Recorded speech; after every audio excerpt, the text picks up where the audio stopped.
Hey guys, it's Kai from Lucas Land & Royals. Hope you're doing well. Things are really starting to pick up for me this season. I have a few females that are gravid, 2 clutches of eggs in the incubator, and clutch number 6 has just landed.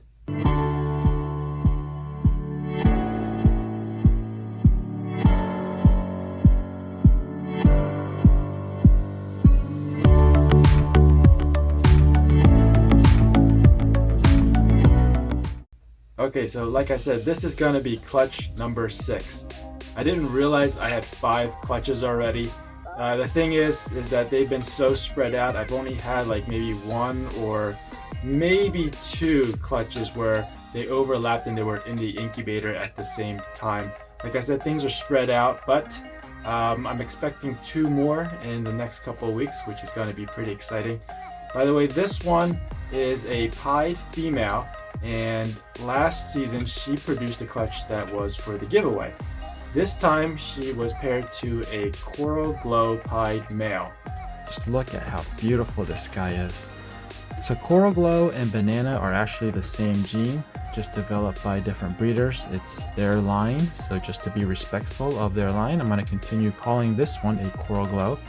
And any of his offspring that have this mutation, I'm going to continue calling coral glow as well. Now both coral glow and banana didn't really appeal to me as a single gene, but combining that with pied just really spoke to me. I think it is just a gorgeous combination. This is a gorgeous animal. Unfortunately, my phone just doesn't seem to want to pick up the yellows. Anyway, so this is the male. I got him last season, and he was around 600, maybe 700 grams.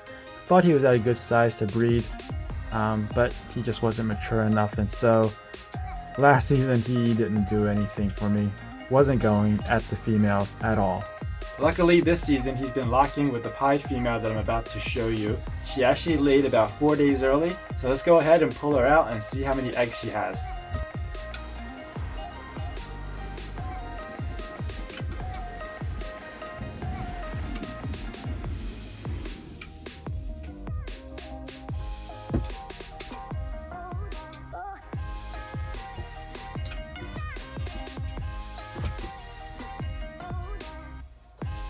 Look at that.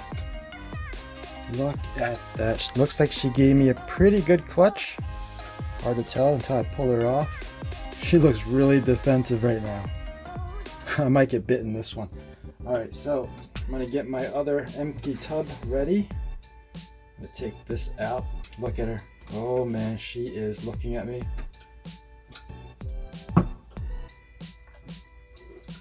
So what I'm going to do is I'm going to take a towel. Oh, look at that. I knew that was going to happen. So, gotta just go in quick. Just take her off.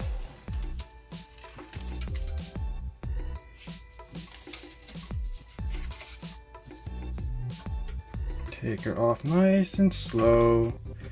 And she is way empty. Alright, going into her temporary tub.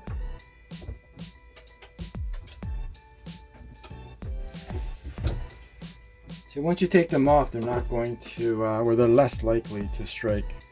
They kind of already feel like maybe they've lost the battle, but that's kind of what I think anyway. So let's see, 2, 4, 6, 7. Not bad. I think she gave me 7 last year as well. This one obviously rolled. So we'll have to candle that one and see what's inside.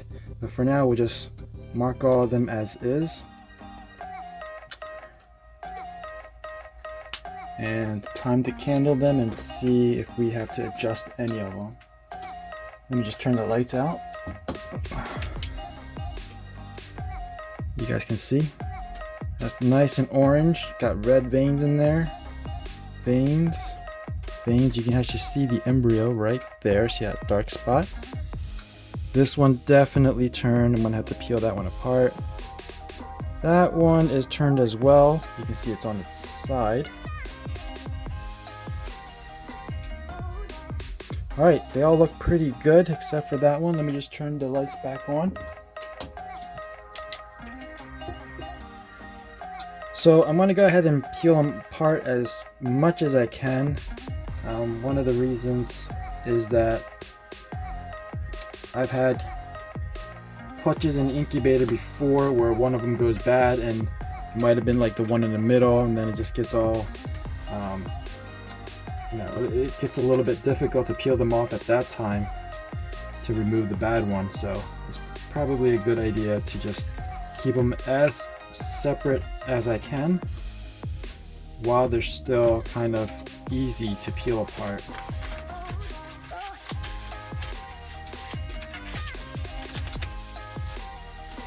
So I think these were just laid probably in the afternoon, and the reason I can tell is because the paper underneath feels a little bit wet.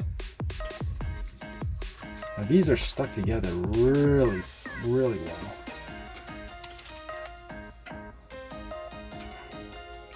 It might not make sense to peel some of them apart just because they are together, just because they are stuck together, really stuck together. These are pretty good size eggs. Not the biggest ones, but they're pretty good size.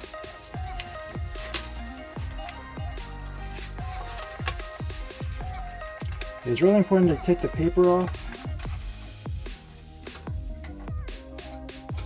Let me just check underneath real quick.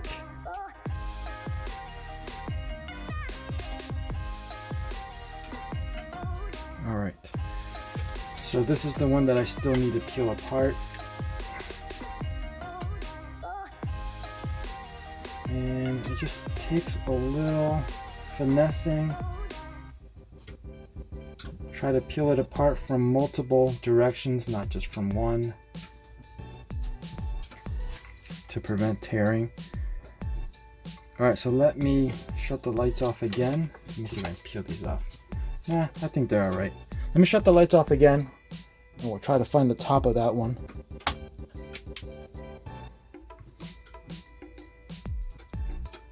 So you can see that's how it was before I peeled it apart. And you can see the veins are over here where my thumb is. And there you go. So that's the embryo right there, if you can see that circle. So that'll be the top. I think there's another one that also needs to be rotated. This one is much easier to identify, I think. You can see right there, you can see, again, it's on my thumb side. On the flashlight side, it's pretty much just yellow. On the thumb side, you can see this ring of veins. And it's just a matter of rotating it around. And there's the embryo again. That little light spot with a dark dot in the center. Okay, so I'll just remark those two. We'll check the other ones again. The other ones are okay. I mean, they're not perfectly on top, but they are in a good position where they can probably adjust itself later on. So since all of these already have a line, and this has a line somewhere on the bottom now, rather than putting another line, I'm going to use an X this time. That kind of just indicates to me that those were rolled or repositioned by me. I'm just going to feel for more paper, and we're good. So it's really important to be prepared, and this is the egg box. Now this has already been sitting in the incubator for a few days. I got the light diffuser on top. I got the perlite, the water. Now I don't use the 1-to-1 ratio because I have the egg crate.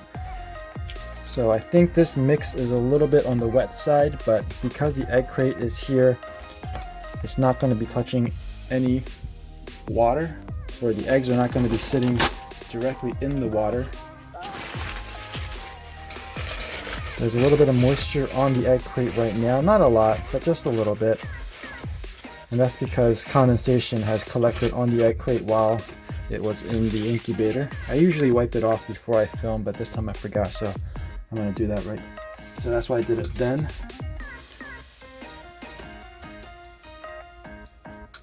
Let's see, how do I want to do this?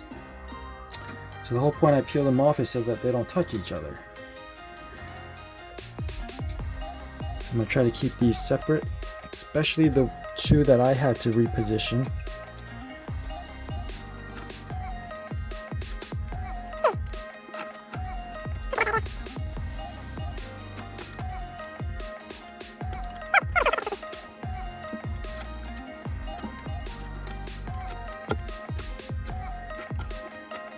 All right, so that looks good to me. So now this goes back into the incubator, 55 to 60 days, and we should do an egg cutting video. I'm gonna write a card up. So let me get this squared away and then we'll come back and take care of the mom. So this is the mom. I just have her sitting in a tub, and I'm just adding in some lukewarm tap water that's been treated for chlorine. You can see she's still not happy. Still a little stiff, but we'll just close this up and let her rest and relax for a little bit in the warm water. This will help wash off the egg scent that is on her, and once the egg scent is removed, hopefully that'll get her back into the mood to feed. Down here is where she's going to go. So I have here a clean tub. I'm just gonna set up some paper for her.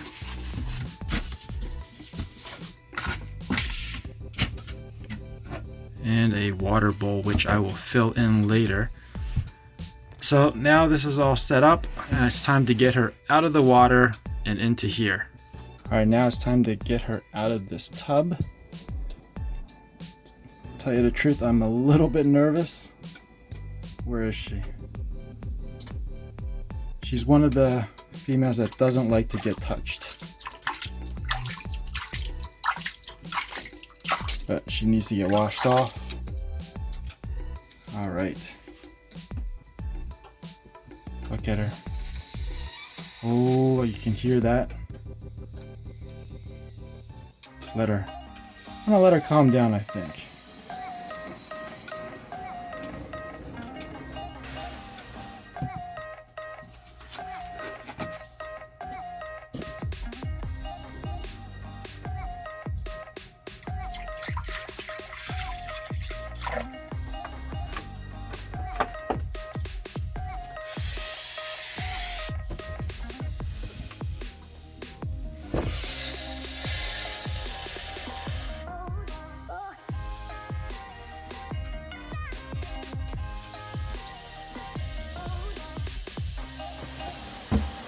Oh man, I'm so glad it's over. She's finally in her tub.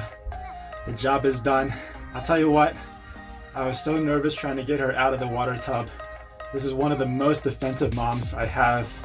I mean, it's a good thing, it's expected, but I was really nervous. Luckily, I got away clean. No bites, no tags. She was a lot of hissing, but no bites. Oh man, I was sweating. I still am sweating. So that's it for this video. If you're new to this channel and want to be informed of future uploads, make sure you're subscribed and hit that notification bell. As always, thanks for watching. Please share, and I'll see you guys next time.